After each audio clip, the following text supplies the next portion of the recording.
And welcome to another edition of Zoomed In. I'm the host, Brandon Chapman. I'm really excited today. This is the first episode of a new season, and we brought in the big guns here. We brought Aubrey Anderson from the Sumner Bonney Lake School District, and most importantly, of course, you're a Coug, and we'll talk about that. But you're something that we call a digital learning specialist. I had to look down to make sure I got that right. I certainly will ask you about that. But Aubrey, thank you so much for joining us on Zoomed In. Thank you for inviting me. Happy to. So this is one of those times where, like so many others, we connected on Twitter, and so just as for those who want to know, you can find Aubrey on Twitter, and we'll probably just put it on the screen and in the description, so that'll be the easy way to find you. But I was immediately struck as I went through all of the stuff that you do. It was very digital heavy. And you're obviously very savvy at that. But then, of course, what's the most important thing is it said "Go Cougs" on there. So immediately, I liked you at that point. But talk about your experience as a Coug, and then we'll talk about your current role, and we'll talk about today the role in the pandemic and all that. But what led you to education and WSU? Perfect question. So, actually, I'm really proud of my past, and I'm one of those fortunate people who can say I grew up in Pullman. So, whether or not I was going to be a Coug was never a question. It was always the end goal.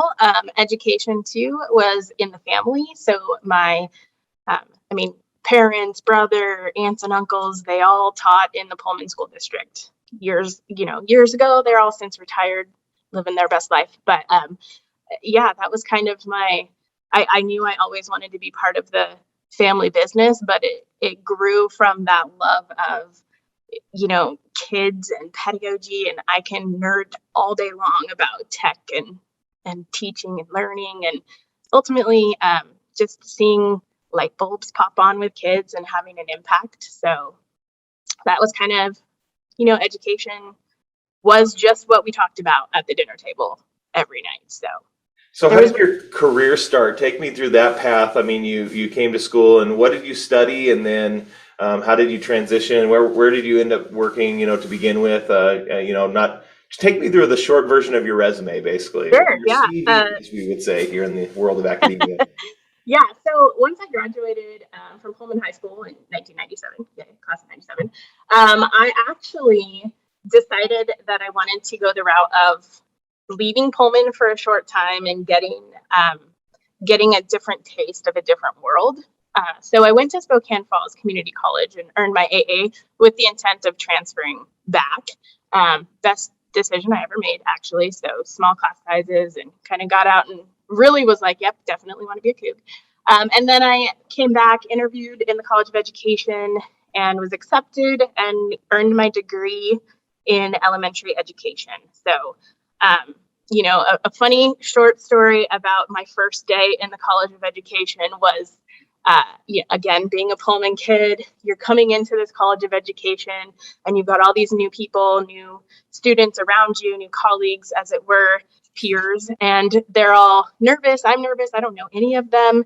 And I step into my first class, and it's Dr. Ruff, who it was difficult for me to call him Dr. Ruff because I knew him as Mr. Tom Ruff as a kid. We had a great relationship.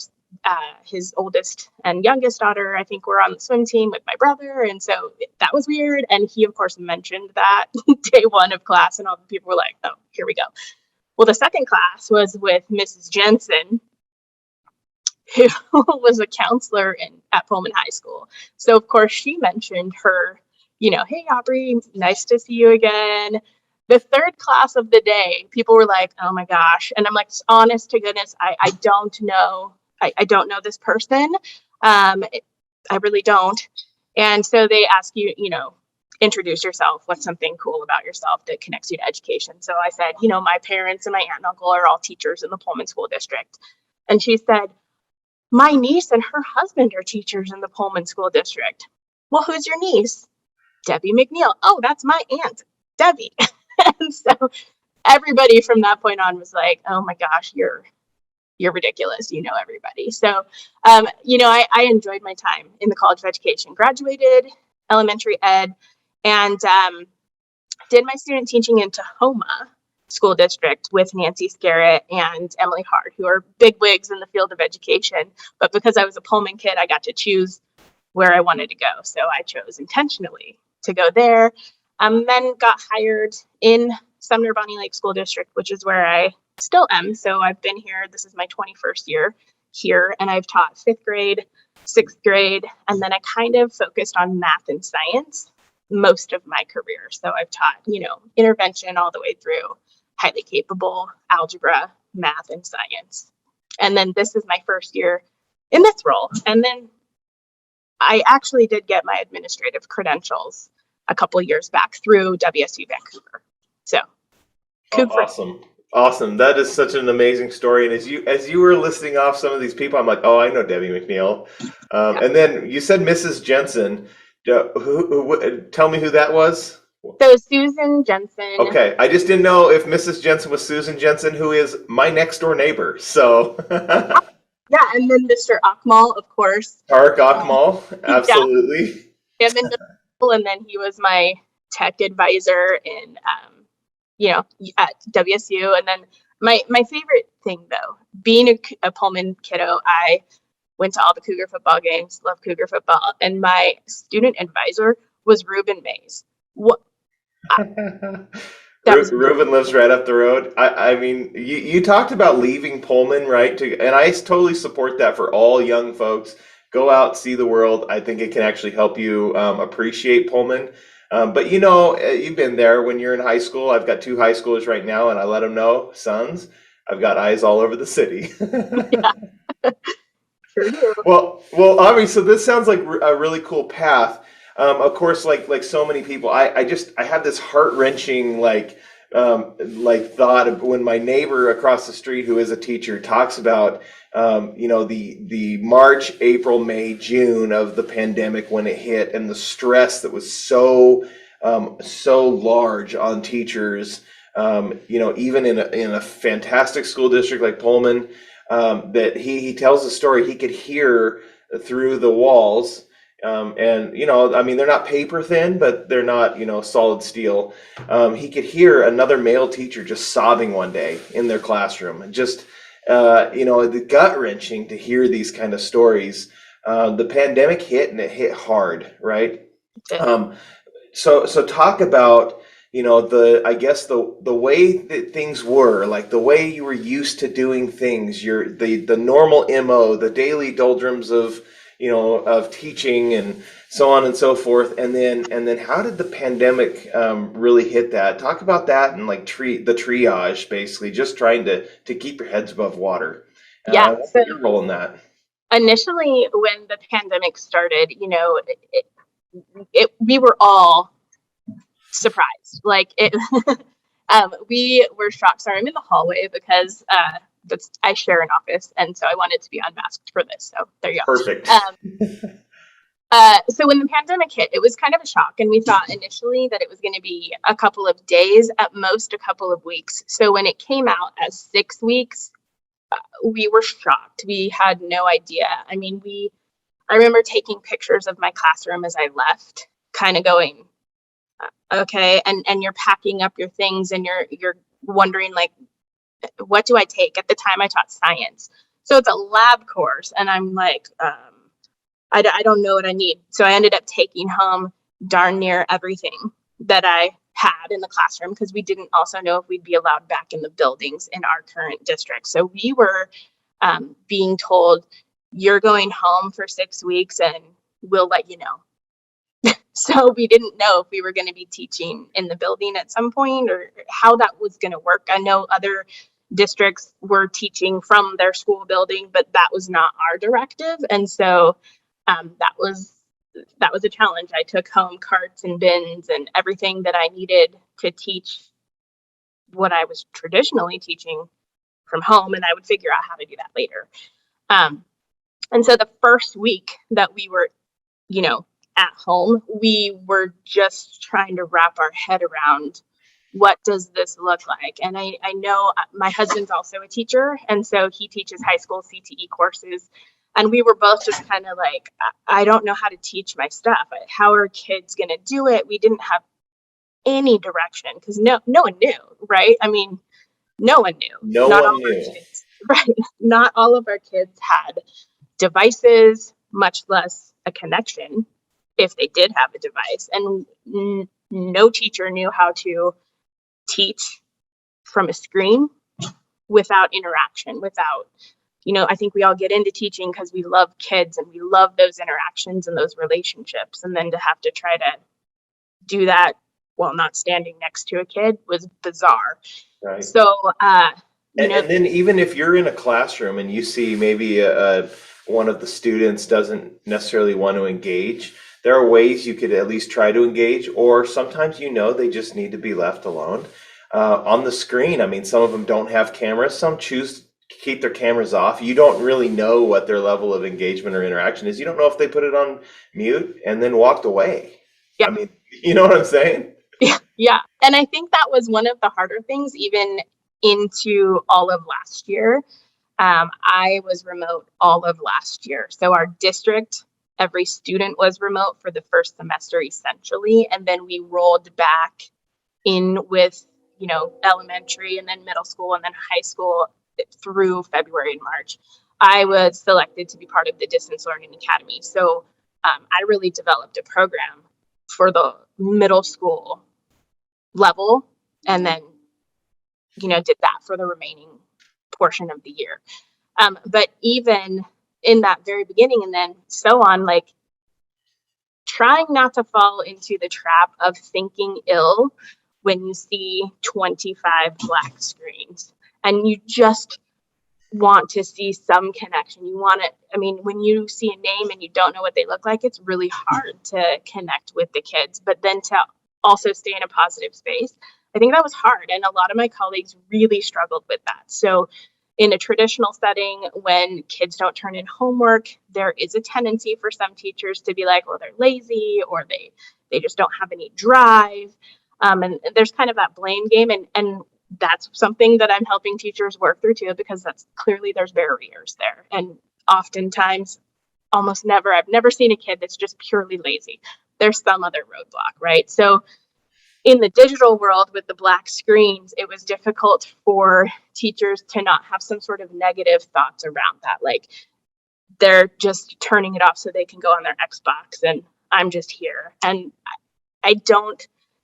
that's not the point. Like some of them they're in a room with 7 other kids and they're all doing their Zoom from the living room, 7 of them lined up, and that's their reality. Or they live in a motel, or they're embarrassed by what's going on behind them. Their parents are walking around in less than desirable clothes. There's so many different options. And I think most of the time it wasn't about the kid disengaging. And so keeping that positive mindset when you're already feeling like you're not doing a good job was difficult for teachers. And you just kind of had to let some of that go and just remember why you're there. Why are you here? You're here because you love kids and you want to make a positive impact in them. And that was always how I started my day, is just remembering that. Like, why am I here? What am I doing? And if the content isn't as solid as I would like it to be in the building, that's okay. My main goal every day was to make a positive impact with those kids and make sure that I was at least giving them opportunities to build relationships with me and their peers. They may not have taken advantage of them, but it was my goal to always give those opportunities. Aubrey, you mentioned sharing an office and people walking behind you. I was thinking, well, that's not any different than the Zoom environment if we're at home half the time, and that is why some kids mute their cameras. And I like many others. I had to work from home, and I had 4 kids at home, and who wants to be there with those people all day while you're trying to work? And I saw I'd see their cameras off and I'd say, hey, you need to turn your camera on. It's hard for teachers, but they had all those same reasons, right? They maybe were shy. They're not like their dad. They're not like a monkey in the zoo. And they didn't want other people to see him, or maybe they wanted to stay in their pajamas that day or whatever it was, right? It does make it difficult though. It makes it a stress for teachers and that added stress is sometimes just it's what causes, I guess, the person to sob in the other room because they don't feel like Yeah. they're making that difference, for children.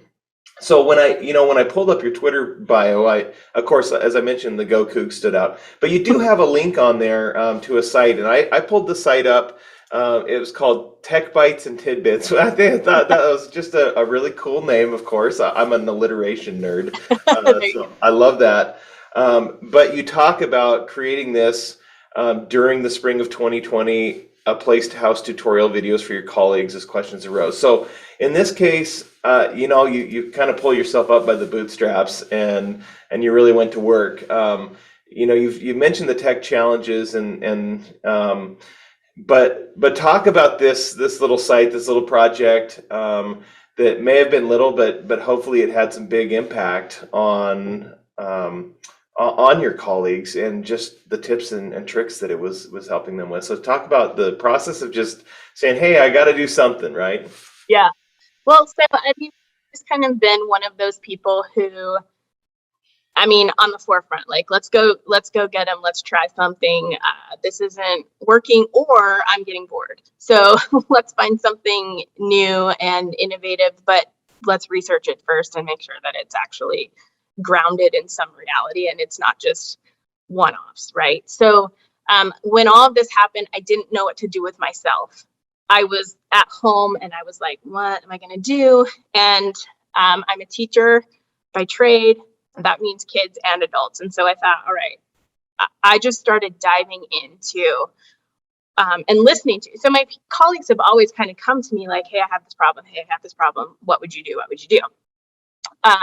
I was in my internship at the time. So I had even more of that where people were coming to me as, that first level. They didn't want to bother our actual administrators because we all knew that they were equally stressed. And so they would come to me and I would hear their needs and hear their desires and like they're trying to troubleshoot. So I just launched into, all right, let's start making videos of things that would be helpful.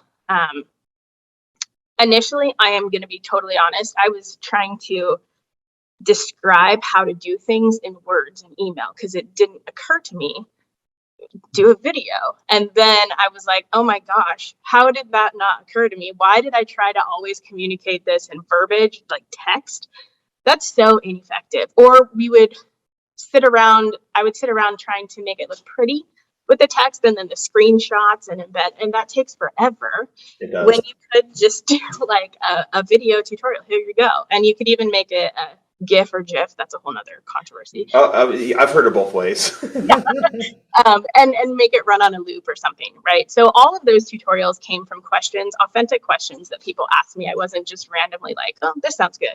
I mean, some of it a little bit, but then I dove into a path of what's called blended learning. And the Christensen Center is most notable for it, but Catlin Tucker, Dr. Catlin Tucker has really taken it and launched off. So I read all 4 of her initial books within like a week and I just couldn't get enough. And so that became my platform. And then I started thinking about, well, how can we apply blended learning to, say we go back hybrid, say we, go back full time. What does that look like? So initially I didn't even understand blended learning.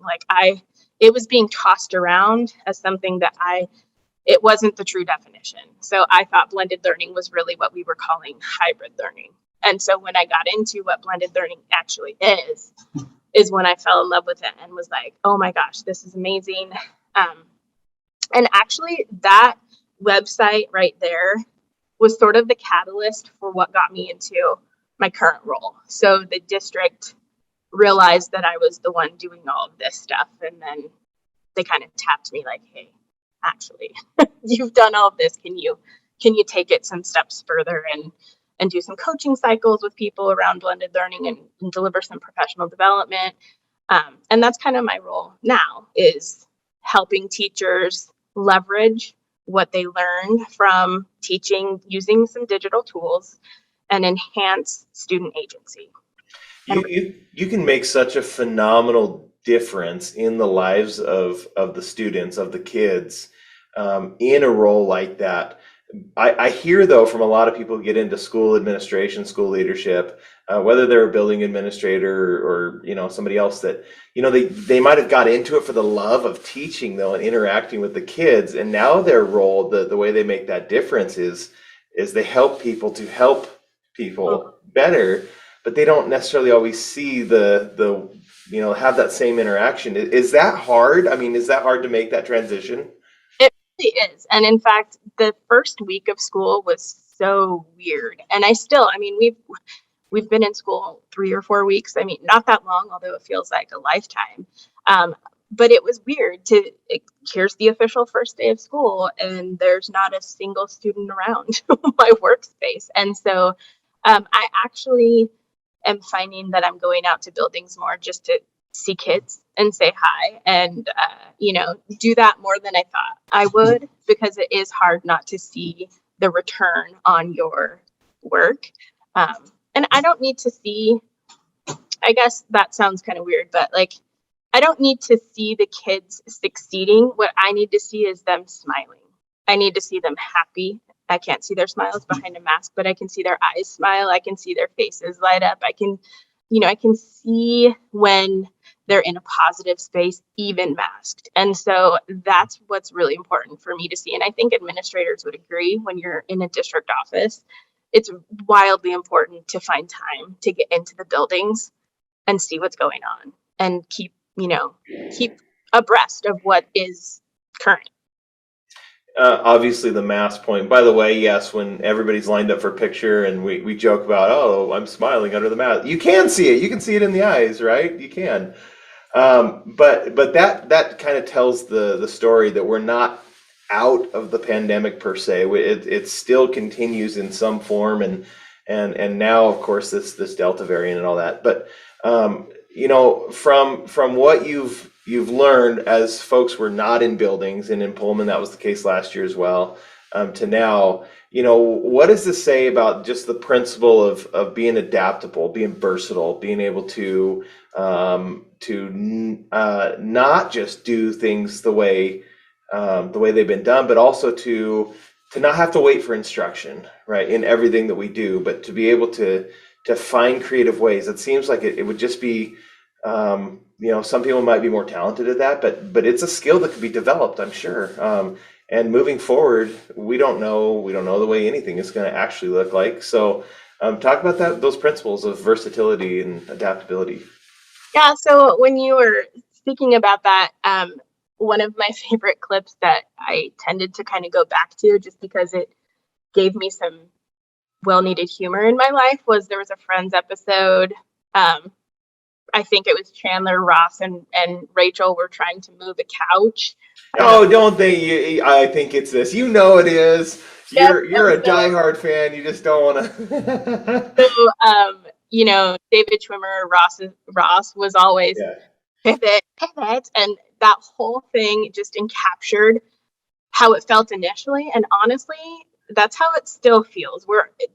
I almost feel like people hear the word pivot and they have a visceral reaction, like, oh gosh, I know that word. But I hear that word and I think of that episode and it makes me laugh. And so it just reminds me that not only do we as adults need to be flexible and adaptable and versatile and not be too married to one thing, but we also need to encourage that in our kids as well. And I think the kids, hands down, I mean, they knocked that out of the park better than the adults did. There was no question. My two kiddos were in distance learning all year last year, and they thrived. We talk a lot about learning loss, and I agree when you're thinking about the standards like the NGSS or the Common Core or the C3 standards. Yeah, if we're measuring it based on those, what are traditionally taught things in a year, yeah, we didn't make those marks. But there are no standards for adaptability, versatility, flexibility. And our kids were learning those skills on the daily because Zoom would go out, the teacher would get knocked out. They had to learn how to do school in an entirely different way. And in fact, one of my favorite things that happened last year with my son, who's 8, he didn't know the answer to a question, and it cracks me up because, well, you'll see. So his teacher asked him a question he didn't know the answer to. It was some, I don't know, historical thing she was trying to challenge him. And he thought about it for a second, turned and said, Alexa, and then asked the question. And I thought, that's awesome. I mean, our kids are using the tools. They understand. If they don't know the answer to a question, they don't just say, I don't know. Remember the days when kids would write IDK on papers? That doesn't happen now. Like, you don't write IDK in a Google form. Like, if they find ways to get the answers. And I know a lot of teachers were upset that kids were maybe researching answers. And I thought, why are you upset by that? That's awesome that they're using the tools available to them to find the answer. They're problem solving and they're thinking critically. And those are the things there aren't standards for. But that's what our kids gained out of this whole mess. And It gives me goosebumps to think of the long-term ramifications of that these are going to be the leaders of our cities and states and, and country at some point. And they've learned something through this that we probably hadn't considered because we were so in the weeds just trying to get all of our day-to-day stuff done. right. I will tell you, I think that's a really funny example. I was teaching a lunchtime class for one of the colleges here on campus, and it was it's about podcasting and audio storytelling. And anyway, we were listening to a little segment from This American Life.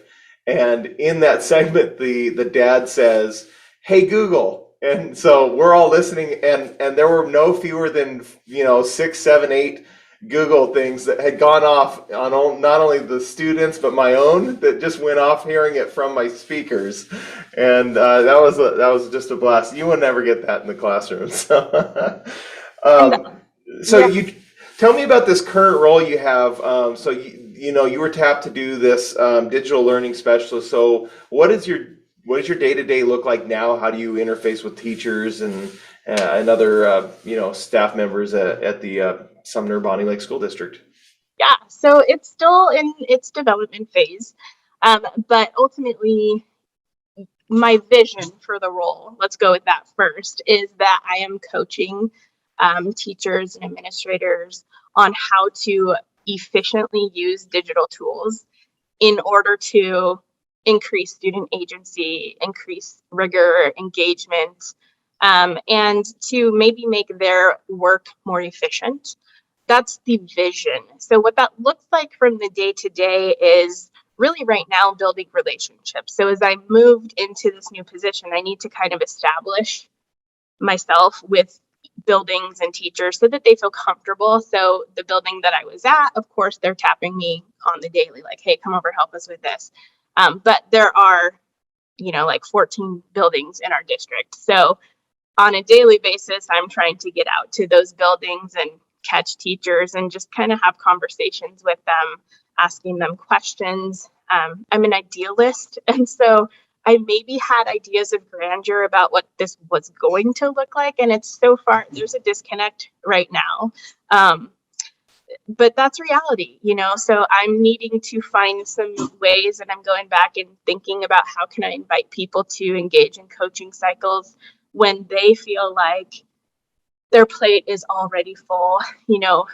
I think going back from the previous from the previous 18 months, like you said, we're not out of this yet by any stretch. And teachers are still completely overwhelmed.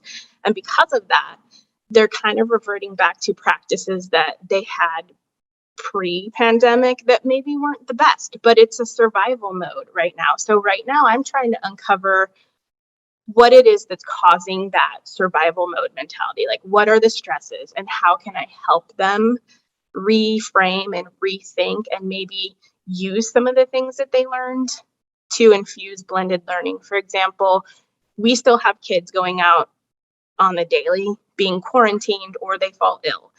And if a teacher is providing a worksheet through Google Classroom, where's the learning, right? So rethinking how we do that. Like, didn't you make a video on that last year? Let's pull that back out and connect it with, if you want that to be the practice, okay, let's do that. Or maybe we could use formative, attach the worksheet, and then the kid gets instant feedback. So it's digital instead of just a worksheet that they're sticking in there. So really rethinking and engaging in those coaching cycles with staff is my role right now. So this is one question that we didn't plan for, but I think it could wrap a bow around about everything, your career, what you're doing now, all that. But you could see in my cool office here, this table banner that says Agents of Change. The college has focused a lot lately on agents of change and being that agent of change. I'd love to ask you, what do you feel makes you an agent of change? Well, I mean, I don't think that I'm super special in that sense. Humility is probably a very strong characteristic of mine. I'm not one to be out there, but I do think the way that I am thinking and trying to reframe how teachers and administrators think will hopefully create a change. And I have to start small, but who knows, where this ripple will go. It's kind of like the butterfly effect. But yeah, I mean, that is my goal, is to reframe how we deliver instruction on a daily basis to infuse the digital side as well as best practices in teaching. We don't want to lose that. And I don't see myself as a tool pusher.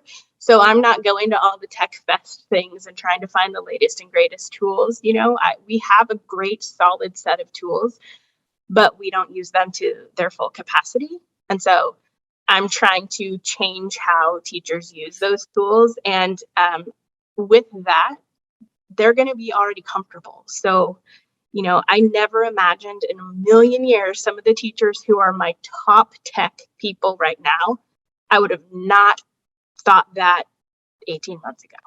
They struggled the most, and they were always the ones that I was like, come on, you can do it, you can do it. And now they come to me with the most advanced questions. So I can already see that change happening in some of them. So That's awesome. Hey, in our little getting to know you, I didn't know you were a Pullman kid. You hadn't told me that, and so it was really cool to hear all this now. And I would say the only thing that I'll leave with is, you mentioned relatives living their best life. I'd say you're not living your best life until we poach you. We're gonna poach you, so watch out, Sumner, Bonney Lake. You got to come back to Pullman. It's so amazing here. It's been awesome talking to you. You are definitely a dynamite educator, and the header that you have on Twitter says inspire, and I can tell you that I feel like that's what you've done for me. You're definitely everything I think that we hope for when we send all of our best and brightest out of WCU, out of the College of Education, whether it's secondary ed, elementary ed, whether it's the principal or superintendent certification programs. I mean, we want folks to take the approach that you're taking. It is inspirational, and I appreciate you. I appreciate you joining me and talking about this. Well, thank you. I fully enjoyed my conversation with you. Cool. Thanks so much, Aubrey Anderson. I got to get this right again. Digital Learning Specialist with the Sumner Bonney Lake School District. Thank you so much. You.